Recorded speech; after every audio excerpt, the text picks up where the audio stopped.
Chapter 10, A Glimmer of Hope. I woke up with cramps in my lower stomach. I didn't have a calendar, but this told me that I've been in this house for a week. I was in the bathroom going through the cupboards when Jimmy walked in. "What are you looking for?" he asked. I scratched the back of my head. "Do you know what a tampon is?" "Oh." Jimmy's eyes grew big. "I heard about this." My cheeks reddened as he opened one of the cupboards under the sink.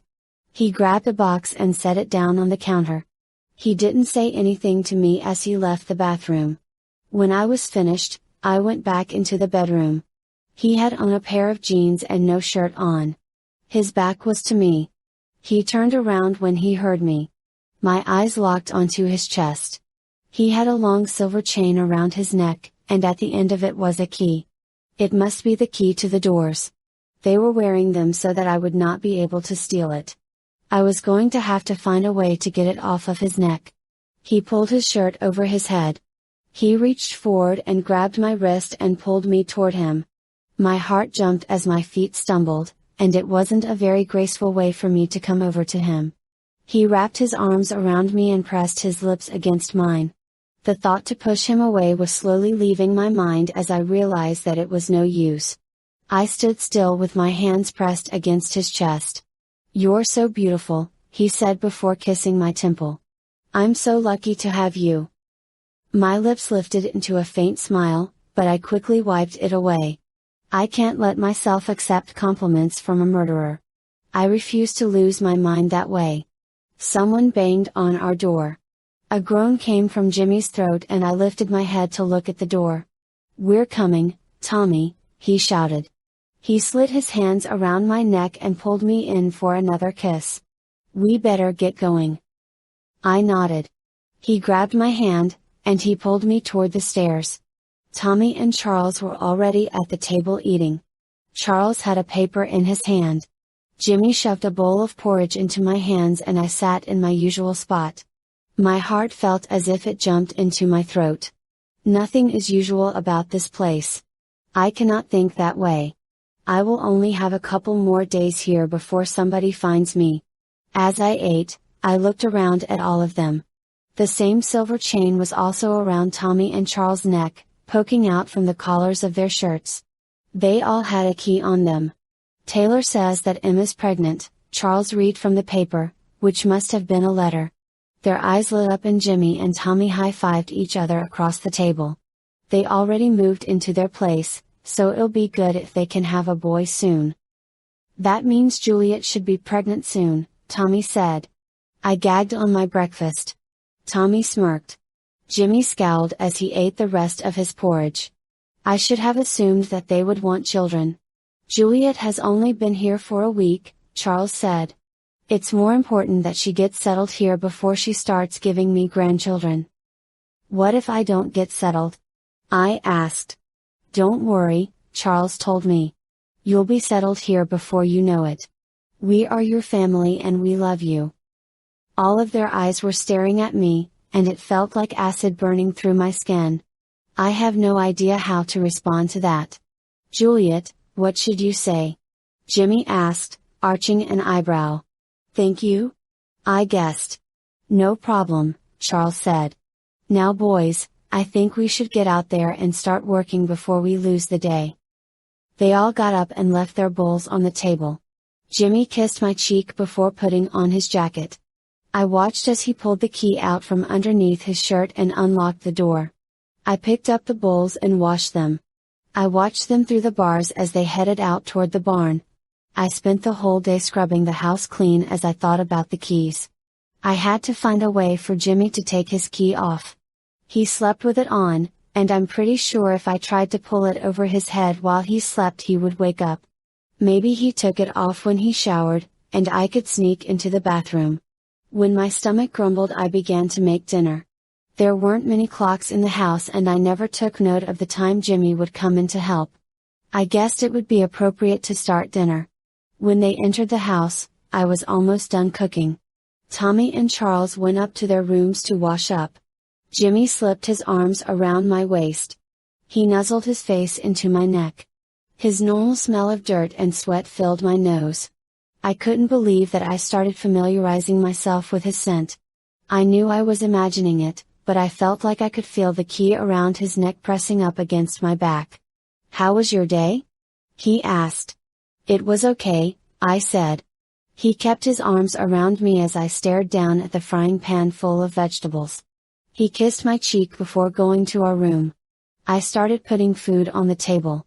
Tommy came down, and then Charles.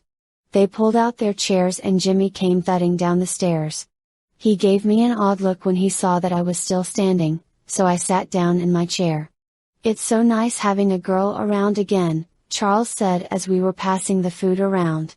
"There's nothing better than coming inside to a home-cooked meal." "Yeah," Tommy said.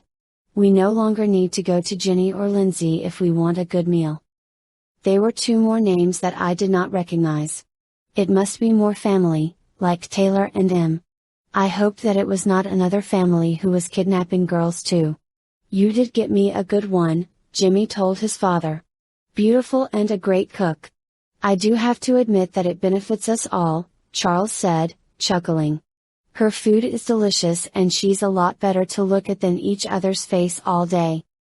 I had a tight grip on the fork as I picked at the food on my plate. They were talking about me like I was some kind of object. They were all laughing as they shoveled food into their mouths. I should put something in their food to poison them.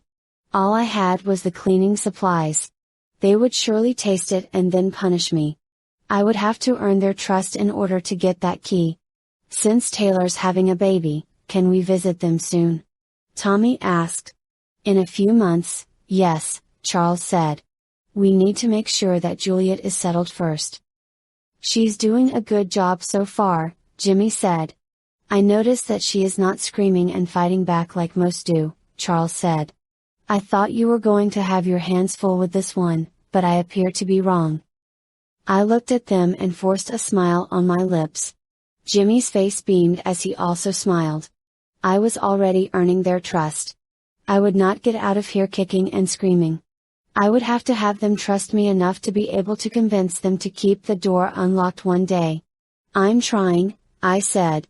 I knew it would please Jimmy. "Obedient too," Tommy said. "Wow, you're lucky, Jim." When dinner was done, I began cleaning. Jimmy was leaning against the counter with his arms crossed over his chest. His eyes followed me as I worked. He did not say anything, but he watched me as I washed all of the dishes. Once I was finished, he stood up straight. He laced his fingers through mine. He did not grab my wrist in the painful way he usually did. He pulled me upstairs to the bedroom. "Lie down," he said as he closed the door behind him. My heart pounded in my chest. I was going to try to earn their trust, but I had my boundaries. He probably thinks that he has already turned me into the perfect woman that will do whatever he wants. I was going to put up a fight if he tried to rape me. Jimmy raised an eyebrow at me, and I knew that I was taking too long to do it. My knees shook as I got on the bed and laid down on the side that I slept on. Jimmy sat down on the edge of the bed and was leaning over me. His long hair was coming out from behind his ears. He traced my jawline with his fingers. "I'm so proud of you," he told me. His lips were spread into a wide smile. I was nervous about getting a wife because I was not sure how long and how much work it was going to take to get her settled here. "But you're such a part of our family that you settled in right away. You're perfect, Juliet." "Julie," I corrected him. I bit my tongue after I said that. I always preferred to be called Julie, but I only ever told my friends to call me that. Why did that slip out of my mouth so easily? I had to make sure that this pretending to settle in was not turning into reality for me. "Julie." He tried out the word on his tongue, and managed to smile even more. "I like it." He leaned down to kiss me again. I turned my head to the side so that his lips brushed against my cheek. He kissed my jaw before trailing his lips down to my neck. His hand slid up my side to my chest. I grabbed his wrists and pulled his hands off of me. When I let go, he put his hands back onto my chest. "Please," I said. I made my voice wobble so that it sounded like I was on the verge of tears. "Please, Don't do this. Jimmy pulled back and I could see the hurt expression on his face.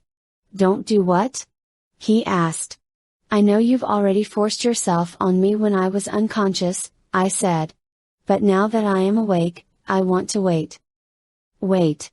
Jimmy's face went pale. Did you hear me talking to Tommy the other day? I nodded. I forced a tear to roll down my cheek. Jimmy's jaw dropped and he was shaking his head. No, no, no, he said. Julie, I was lying. Dad did tell me that I was supposed to do that to you, and I was going to, but you just looked too sweet. Too sweet and innocent. I couldn't bring myself to do it. I kissed you. You are too beautiful. But please believe me, Julie, I never touched you that way. Relief washed over me and I could not stop smiling. He was most likely lying to me, but I wanted to believe that it was true. I had to remind myself of what he was, a murderer. He should have no problem raping a girl. He was probably lying to me to keep me calm. Really? I choked out. Yes, he said. Do you want to be sedated tonight? No, I said, shaking my head. Good girl. He kissed my forehead. He got up off the bed and passed me one of his t-shirts. I changed into it and crawled into bed. Jimmy pulled me toward him and forced me to put my head on his chest. He wrapped his arms around me and was playing with my hair. I closed my eyes and ran my hand up his bare chest. I curled my fingers around the key. Jimmy must have thought I was asleep because he chuckled and then kissed the top of my head. It was just another way I was outsmarting these monsters. I was going to have my freedom soon.